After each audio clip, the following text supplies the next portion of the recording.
नमस्कार दोस्तों, आज दिल्ली के विधानसभा चुनाव को करीब 6 महीने हो गए, पूरे 6 महीने हो गए और 6 महीने से दिल्ली का वोटर परेशान है। बार बार सवाल पूछता है हमसे, खुद से, दोस्तों से कि जब दिल्ली में आम आदमी पार्टी की सरकार बनना तय था, सब लोग इस पे चर्चा कर रहे थे, तो भारतीय जनता पार्टी कहां से आ गई, ये कहां से चुनाव जीत गए।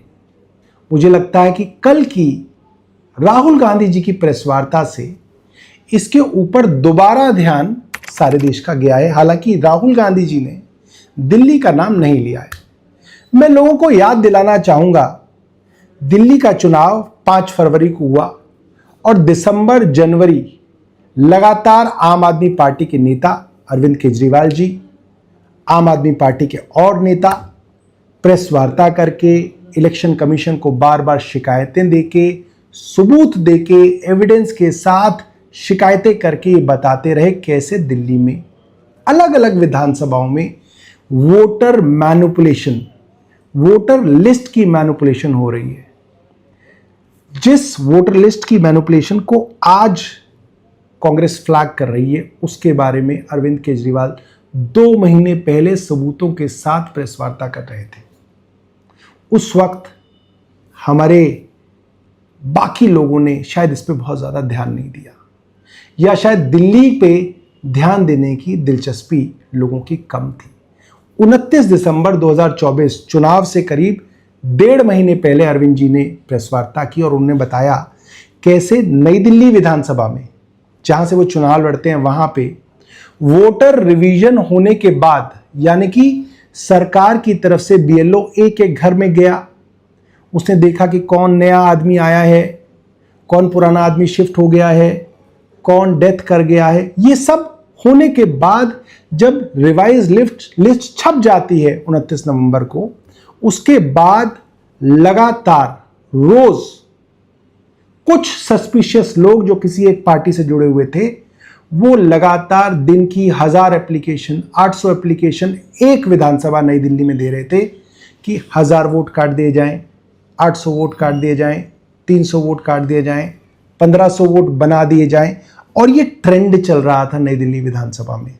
उस प्रेस वार्ता में अरविंद केजरीवाल जी ने बताया था कि उनकी विधानसभा में 15 दिसंबर से 29 दिसंबर के बीच, यानी कि मात्र 14 दिनों में करीब 5000 वोटरों को काटने की एप्लीकेशन दी गई और करीब 7500 वोटरों के नए नाम जोड़ने की एप्लीकेशन दी गई, जिसमें प्रवेश वर्मा जो वहीं से चुनाव लड़ रहे थे, उनके सरकारी घर में भी 33 नए वोटर जोड़ने की एप्लीकेशन दी। और इस बात के बारे में लगातार आम आदमी पार्टी ने आवाज उठाई, कई जगह गए। नई दिल्ली विधानसभा का इनका ऑपरेशन लोटस 15 दिसंबर से चालू हुआ है। 15 दिसंबर से आज तक, यानी कि 15 दिन में इन्होंने लगभग 5000 एप्लीकेशन डिलीशन की डाली है। 5000 वोटर्स डिलीट करने की एप्लीकेशन 15 दिन में डाली है और लगभग 7500 एप्लीकेशन इन्होंने एडिशन की डाली है। और मेरी विधानसभा में टोटल वोट 1,06,000 है। 1,06,000 में से लगभग 5% वोट ये डिलीट करवा रहे हैं, 7.5% वोट ये ऐड करवा रहे हैं। तो चुनाव कराने का जरूरत ही क्या है? चुनाव बचा क्या उसके बाद? चुनाव तो कुछ नहीं बचा। 12% वोट अगर इधर के उधर कर देंगे तो फिर तो चुनाव कुछ बचा ही नहीं। खेल हो रहा है इस देश के अंदर चुनाव के नाम पे। इन तमाम प्रेस वार्ताओं, इलेक्शन कमीशन से चिट्ठीबाजी करने के बावजूद जब कुछ नहीं हुआ, तो 6 जनवरी 2025 को हमारे 3 बड़े नेता संजय सिंह जी, आतिशी जी, राघव जी, इन तीनों ने एक बड़ी प्रेस वार्ता करके बताया कैसे नई दिल्ली विधानसभा के अंदर मात्र 15 दिनों के अंदर, यानी कि 15 दिसंबर 2024 से 2 जनवरी 2025 तक करीब 10,500 नए वोटर जोड़ने की एप्लीकेशन दी गई और इसी दौरान करीब 6000 वोटरों को डिलीट करने की एप्लीकेशन दी गई। और मजेदार बात यह थी कि कोई यह आदमी अपना वोट डिलीट करने की एप्लीकेशन नहीं दे रहा था। लगभग रोज 500 से 700 लोगों को डिलीट करने की एप्लीकेशन कुछ खास लोग दे रहे थे। उदाहरण के तौर पे 4,283 नाम काटने की एप्लीकेशन मात्र 84 लोगों ने दी। और जब हम लोगों ने इलेक्शन कमीशन के पीछे लग गए, डीएम के पीछे लग गए कि कौन लोग हैं जिनको हम ऑब्जेक्टर कहते हैं, जो दूसरों की वोट कटवाना चाहते हैं, उनको बुलाइए, पर्सनली बुलाइए, तो पर्सनली बुलाने पर जो लोग आए उन्होंने कहा कि उन्होंने कभी इस तरीके की एप्लीकेशन दी ही नहीं। यानी कि उसके अंदर एक तरुण कुमार चौटाला आए जिनके नाम से 108 वोट काटने की एप्लीकेशन दी गई थी और उन्होंने कहा कि उन्होंने एप्लीकेशन नहीं दी। उषा देवी के नाम से 22 वोट काटने की एप्लीकेशन दी गई थी जिसके बारे में उन्होंने कहा कि एप्लीकेशन उन्होंने नहीं दी। इसी तरीके से सुनीता जी, ममता कुमारी जी, विपिन जी, मोनिका जी, राजकुमार जी, ऐसे कई सारे लोग आए जिन्होंने कहा कि हमारे नाम से झूठी एप्लीकेशंस दी गई वोट काटने की और उनको इसके बारे में जानकारी ही नहीं है। और ये सारी की सारी बातें लिखित में इलेक्शन कमीशन को दी गई कि आप इसकी जांच कराइए। ये सीधा सीधा क्रिमिनल ऑफेंस है। आप किसी दूसरे के नाम को इंपर्सनेट करके किसी तीसरे आदमी की वोट्स कटवा रहे हैं, ये तो सीधा सीधा फर्जीवाड़ा है, क्रिमिनल ऑफेंस है, चीटिंग है। क्या इलेक्शन कमीशन ने अब तक इसकी जांच कराई? ये चिट्ठियां हमने इलेक्शन कमीशन को जनवरी 2025 में दी थी। ये सवाल है इलेक्शन कमीशन से, वो इलेक्शन कमीशन से जो कह रहा है कि लिखित में शिकायत दीजिए, हमें लिखित में शिकायतें नहीं आती। इसके बावजूद, इसके अलावा मैं बताना चाहता हूं, उसी समय हमने बाकायदा प्रेस वार्ता करके चिट्ठियों में बताया, एक विधानसभा शाहदरा के अंदर एक आदमी द्वारा भारतीय जनता पार्टी के लेटर हेड पर 11,018 वोट काटने की एप्लीकेशन दी गई जिसको हमने पकड़ा। जनकपुरी के अंदर 24 आदमियों द्वारा 4,874 वोट काटने की एप्लीकेशन दी गई।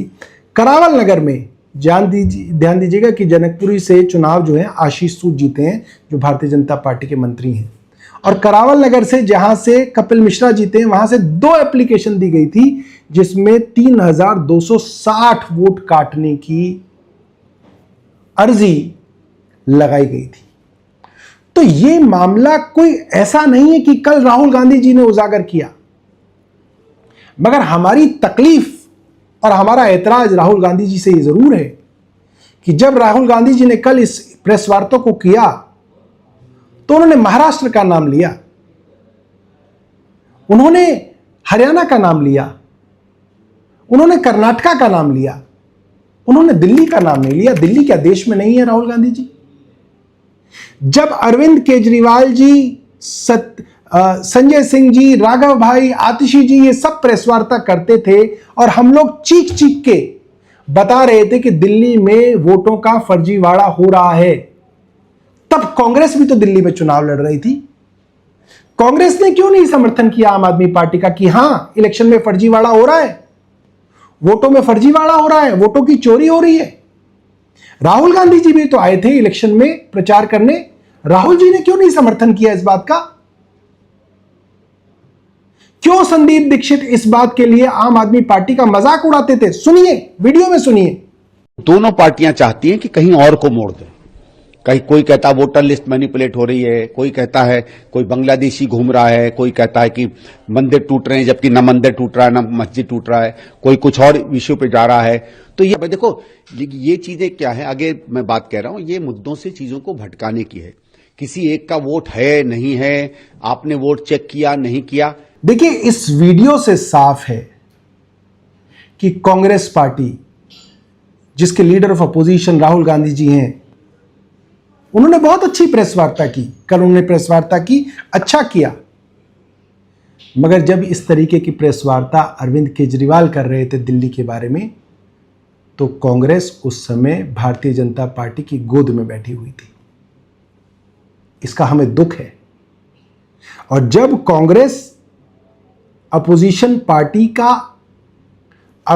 पार्टियों का प्रतिनिधित्व करने की कोशिश करती है, इंडिया गठबंधन का प्रतिनिधित्व करने की कोशिश करती है, हम उस वक्त दिल्ली में इंडिया गठबंधन के हिस्सा थे जिस वक्त दिल्ली के अंदर विधानसभा का चुनाव हो रहा था। कांग्रेस की यह जिम्मेदारी थी, एक नैतिक जिम्मेदारी थी कि कांग्रेस को उस बात को उठाना चाहिए था और कल राहुल गांधी जी की नैतिक जिम्मेदारी थी कि राहुल गांधी जी को इस बात को कहना चाहिए था कि हां, दिल्ली में भी यह फर्जीवाड़ा हो रहा था, इसकी भी शिकायतें मिली थी।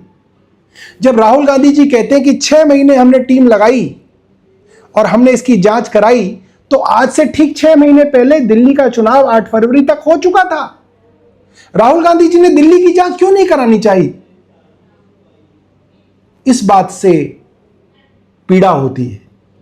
इस बात से ऐसा लगता है कि कांग्रेस लड़ाई तो लड़ना चाहती है, मगर सिर्फ अपनी लड़ाई लड़ना चाहती है, देश की लड़ाई नहीं लड़ना चाहती, अपोजिशन पार्टियों की लड़ाई नहीं लड़ना चाहती, प्रजातंत्र की लड़ाई नहीं लड़ना चाहती, और ये लड़ाई कमजोर होती है। हम समर्थन करते हैं इस मांग का कि इलेक्शन कमीशन अपना रुख साफ करे। अगर राहुल गांधी जी ने तथ्यों के हिसाब से प्रेस वार्ता की है तो उसका जवाब भी तथ्यों पे आधारित होना चाहिए। आप ये नहीं कह सकते कि आप एफिडेविट पे लिख के दीजिए। अगर एफिडेविट पे लिख के शिकायतें दी जाएंगी तो पिछले 10 साल से आम आदमी पार्टी के मंत्रियों, विधायकों के खिलाफ जो शिकायतें भारतीय जनता पार्टी के विधायक देते आ रहे हैं, जैसे विजेंद्र गुप्ता देते हैं, या एलजी जिन शिकायतों को आगे एसीबी में और सीबीआई में देते हैं, उनको भी एफिडेविट पे देना चाहिए।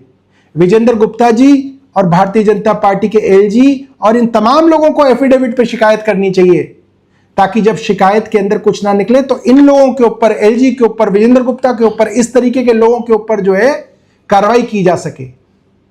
शिकायतें एफिडेविट पे लेने का काम सिर्फ आप कांग्रेस से, अपोजिशन से नहीं कर सकते। इलेक्शन कमीशन को समझना चाहिए कि वे जो काम कर रहे हैं, इससे वे भारतीय जनता पार्टी के एक प्रकोष्ठ की तरह दिख रहे हैं, एक संवैधानिक पद पे बैठे हुए अफसर की तरह नहीं दिख रहे हैं। उनको इस चीज से बचना चाहिए और हम मांग करते हैं कि इलेक्शन कमीशन अपना रुख साफ करे और तथ्यों के आधार पर करे। धन्यवाद।